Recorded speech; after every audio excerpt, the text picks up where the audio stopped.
Hi everybody, this is Lavan Kulum. यहाँहरू सम्पूर्णलाई नमस्ते and स्वागत छ मेरो युट्युब च्यानल एबिसी एलीमा। सर्वप्रथम यस च्यानललाई सब्स्क्राइब गरिदिनुहुने, भिडियोलाई हेरेर लाइक, कमेन्ट र सेयर गरिदिनुहुने सम्पूर्ण महानुभावहरूलाई हार्दिक धन्यवाद दिन चाहन्छु। यहाँहरूको माया र विश्वासको कारण नै आज यस च्यानलले पहिलो भिडियोबाट नै करिब 400 को हाराहारीमा सब्स्क्राइबर पाउन सफल भएको छ। यसले मलाई अझ थप ऊर्जा र हौसला मिलेको छ।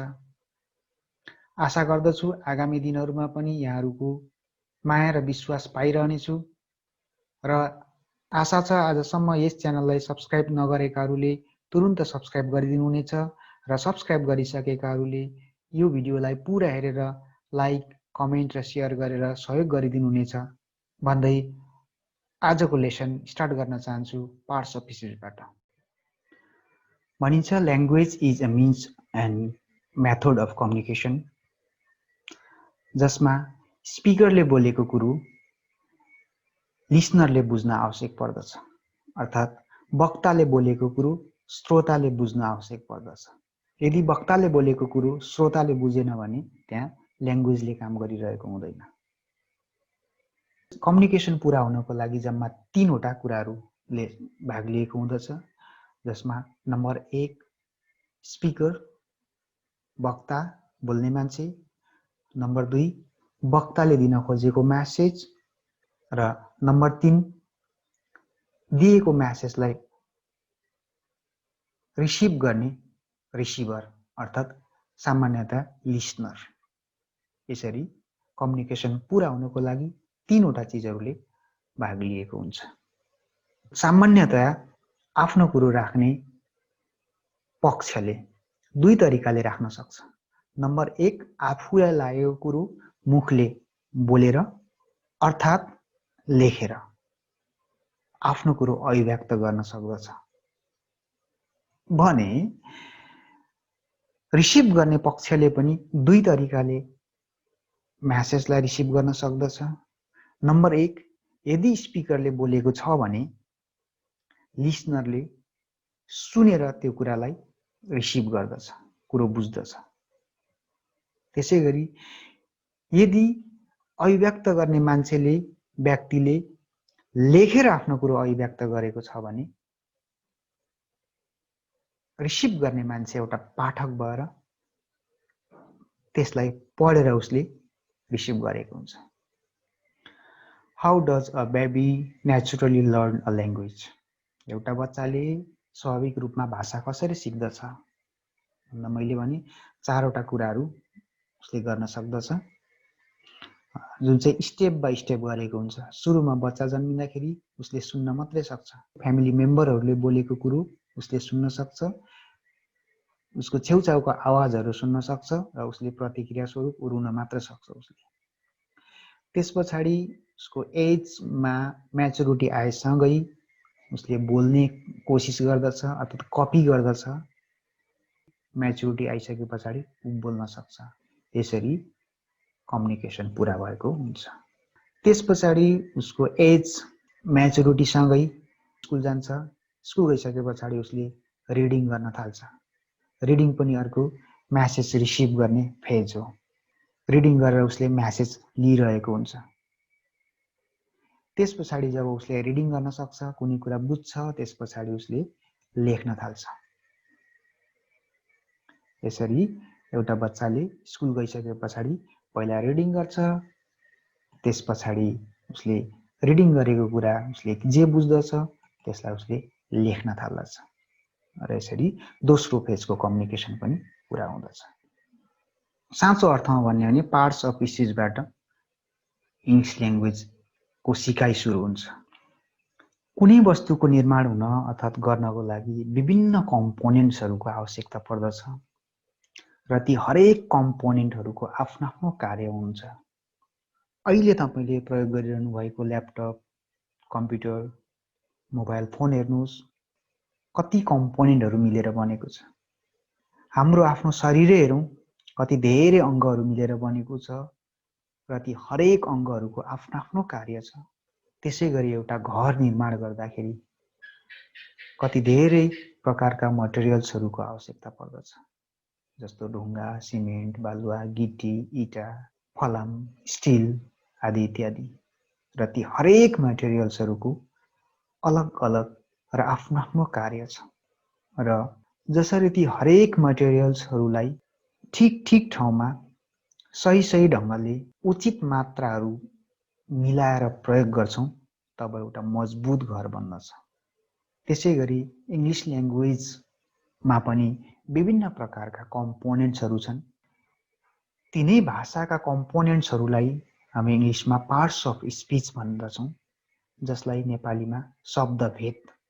जुन हरेक कम्पोनेन्ट्सहरूलाई चिनेर ठिक ठिक ठाउँमा प्रयोग गरेर बोल्न सक्यौँ वा लेख्न सक्यौँ भने अरूले बुझ्न सक्ने एउटा सेन्टेन्स बन्छ, जुन चाहिँ भाषाभन्दा आवश्यक पर्ने हरेक कम्पोनेन्ट्सहरूको उचित प्रयोगको कारणले गर्दाखेरि सम्भव हुन्छ। इङ्ग्लिसमा 8 प्रकारका पार्ट्स अफ स्पिचहरू छन्, जसको उचित समायोजन र प्रयोगले गर्दाखेरि एउटा कम्प्लिट र सेन्सिबल सेन्टेन्स बन्दछ। जुन 8 प्रकारका पार्ट्स अफ स्पिच यस प्रकार छन्।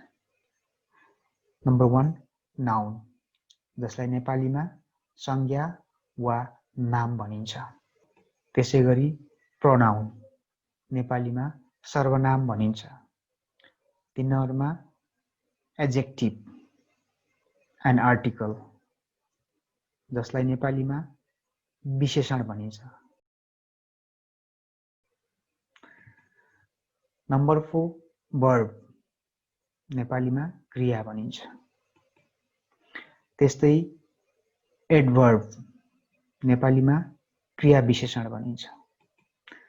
त्यस्तै प्रेपोजिसन, नेपालीमा नामयोगी वा विभक्ति पनि भनिन्छ।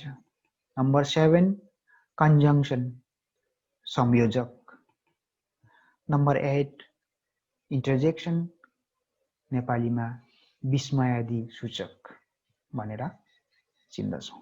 यस प्रकारले इङ्ग्लिसमा एउटा होल सेन्टेन्स कम्प्लिट हुनको लागि जम्मा 8 प्रकारका वर्डहरू हुन्छन्, जसलाई हामी पार्ट्स अफ स्पिच भन्छौँ, जुनमा noun, pronoun, adjective, verb, adverb, preposition, conjunction र इन्टरजेक्सन पर्दछ। तिनै स्पिचका पार्ट्सहरूलाई यहाँ अलग अलग एक्जाम्पल, अलग अलग सेन्टेन्समा अलग अलग एक्जाम्पल दिएर क्लियर बनाऊ। नाउन, नाउन भनेको कुनै व्यक्ति, वस्तु, ठाउँ वा भावको नामलाई बुझाउँदछ। यहाँ मेलिना एउटा व्यक्तिको नाम हो, गर्ल एउटा व्यक्ति हो, त्यसकारणले मेलिना र गर्ल नाउन हो। Melina is a girl, Melina एउटा केटी हुन्। येल्लो कलरले हाइलाइट गरेको वर्डहरू चाहिँ नाउन हुन्।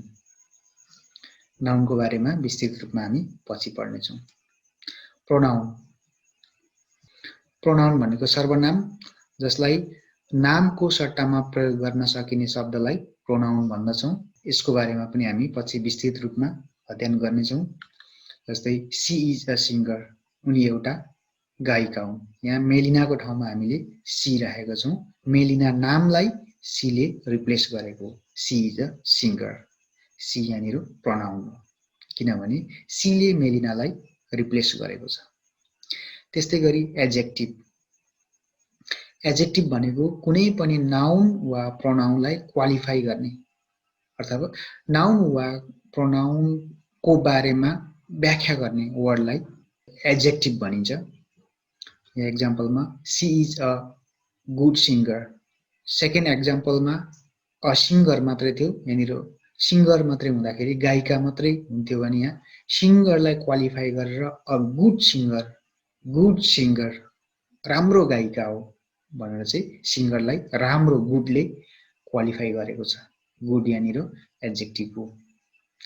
त्यस्तै गरी भर्ब, भर्ब भनेको root word. She sings Nepali songs, सिङ्सलाई हाइलाइट गरेको छ, यो भर्ब हो, गाउँछिन्। सी सिङ्स नेपाली सङ्ग्स, उनी नेपाली गीत गाउँछिन्। यहाँनिर सिङ्स मेन भर्ब हो, गाउने काम सिङ्स, सिङ्स मिन्स गाउँछिन्। भर्ब 5 मा छ, यसको भर्बको बारेमा हामी विस्तृत पढ्नेछौँ। एडभर्ब, एडभर्ब भनेको काम गर्ने शैली अथवा काम गर्ने तरिका वा समय आदिलाई बुझाउँदछ, अर्थात् भर्बलाई क्वालिफाई गर्ने काम गर्दछ। भर्बको बारेमा अझ विस्तृत रूपमा भन्न छ भने त्यसलाई एडभर्ब भनिन्छ। यहाँनिर सी सिङ्स सङ स्विटली, यहाँ स्विटली एडभर्ब हो, उनले गाउने काम चाहिँ मिठो तरिकाले गीत गाउँछिन् भनेको छ। यहाँ गाउने काम चाहिँ कसरी भन्दा मिठो भनेको कारणले गर्दाखेरि यहाँ स्विटलीले सिङ्सलाई मोडिफाई गरेको छ, त्यसकारणले स्विटली चाहिँ एडभर्ब हो। प्रिपोजिसन, प्रिपोजिसन भन्नाले दुईवटा चिजको सम्बन्ध देखाउँछ भने त्यसलाई प्रिपोजिसन भनिन्छ। For example, she lives at Chawel in Kathmandu, यहाँनिर एट र इन दुईटै प्रिपोजिसन हो। इनले चावेल र काठमाडौँको सम्बन्ध देखाएको छ। काठमाडौँको चावेल, काठमाडौँको चावेल भनेको काठमाडौँभित्र चावेल छ भन्न खोजेको। चावेल इन काठमाडौँ भने सी भनेको मेलिना र चावेलको सम्बन्ध देखाएको छ। Melina lives at Chawel in Kathmandu, Melina काठमाडौँको चावेलमा बस्छिन्।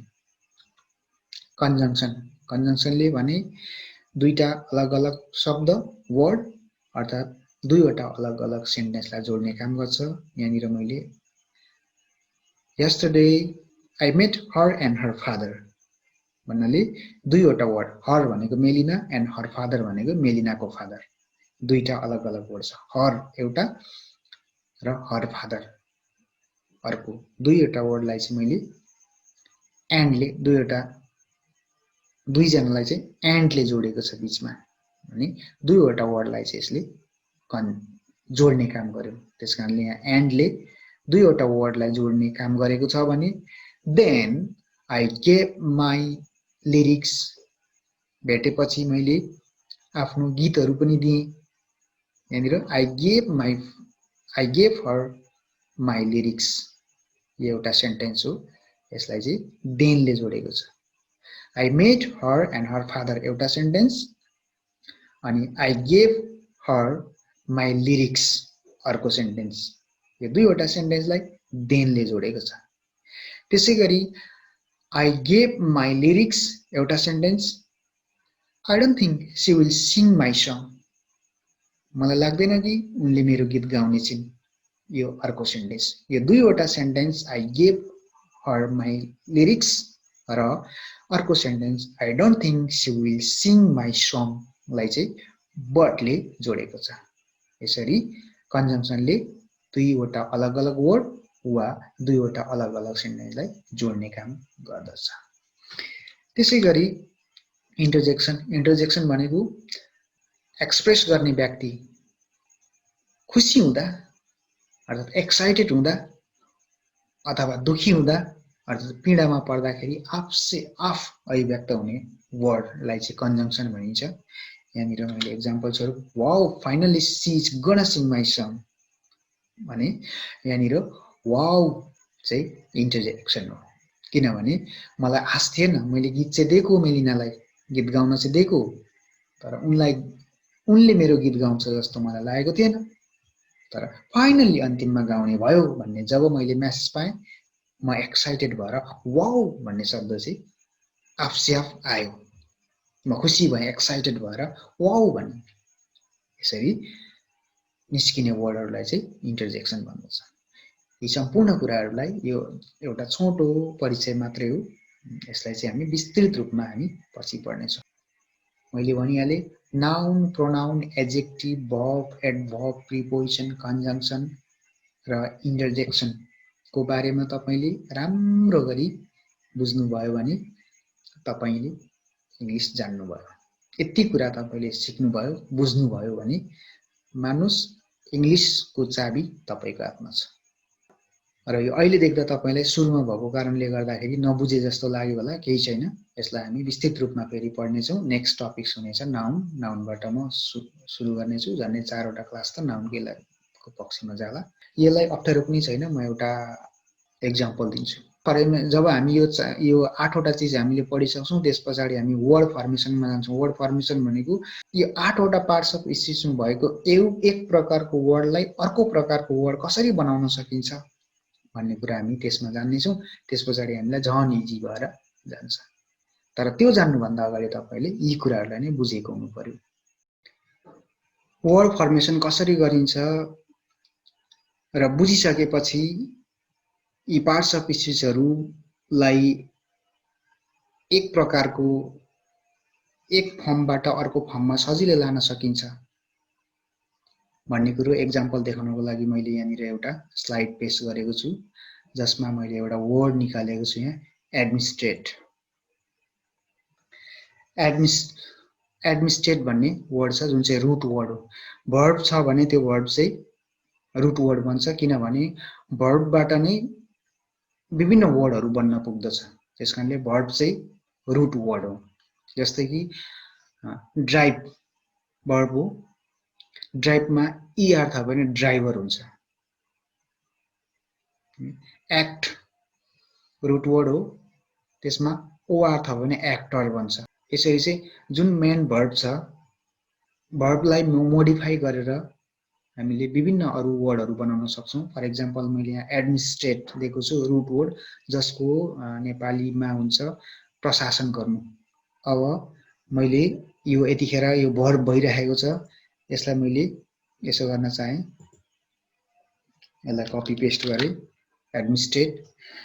यही एडमिनिस्ट्रेटलाई मैले के गरे भने ओआर बनाए, ई हटाएर ओआर बनाए, एडमिनिस्ट्रेटर भनेको अब नाउन भयो। अघि एडमिनिस्ट्रेट भर्ब थियो भने अब त्यसमा एडमिनिस्ट्रेटर गर्दाखेरि यो नाउन भयो।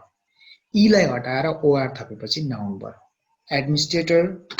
फेरि मैले एडमिनिस्ट्रेटलाई नै कपी गरे, सेम माथिकोलाई कपी गरे, एडमिनिस्ट्रेट मेन भर्ब छ, यहाँनिर एस थपे पछाडि यो भर्ब 5 भयो, एडमिनिस्ट्रेटर एडमिनिस्ट्रेट्स। अब मैले फेरि त्यही एडमिनिस्ट्रेटलाई मैले कपी गरेको छु, एडमिनिस्ट्रेट छ। यो एडमिनिस्ट्रेटलाई ईलाई हटाएर मैले आइओएन थपे, एडमिनिस्ट्रेसन बन्यो, भनेको प्रशासन। अब यो फेरि अर्को एब्स्ट्र्याक्ट नाउन बन्यो। एडमिनिस्ट्रेटलाई म फेरि पनि पेस्ट गर्दैछु, यो एडमिनिस्ट्रेट भयो, यसलाई ईलाई हटाएर आइभिई थपेपछि एडमिनिस्ट्रेटिभ भयो, यो फेरि एडजेक्टिभ भयो।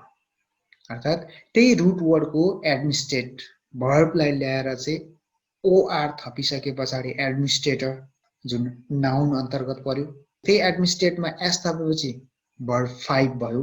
त्यही एडमिनिस्ट्रेटमा नै टिआइओएन बनाइसके पछाडि नाउन भयो।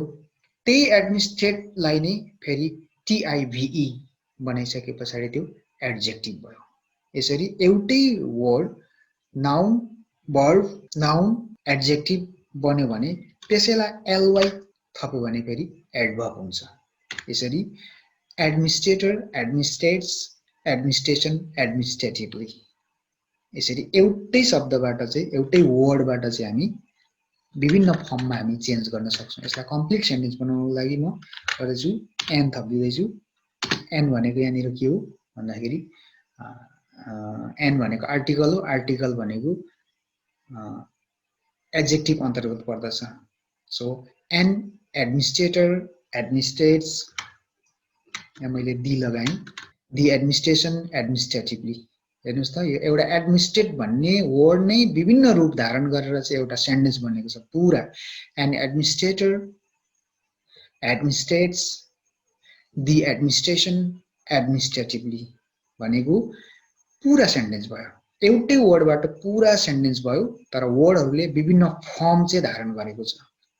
एन एडमिनिस्ट्रेटर भनेको एउटा प्रशासकले एडमिनिस्ट्रेट द एडमिनिस्ट्रेसन एडमिनिस्ट्रेटिभली भन्नाले एउटा प्रशासकले प्रशासनिक रूपले प्रशासन गर्नु पर्दछ, प्रशासन चलाउनु पर्दछ भन्ने अर्थ आयो यसको।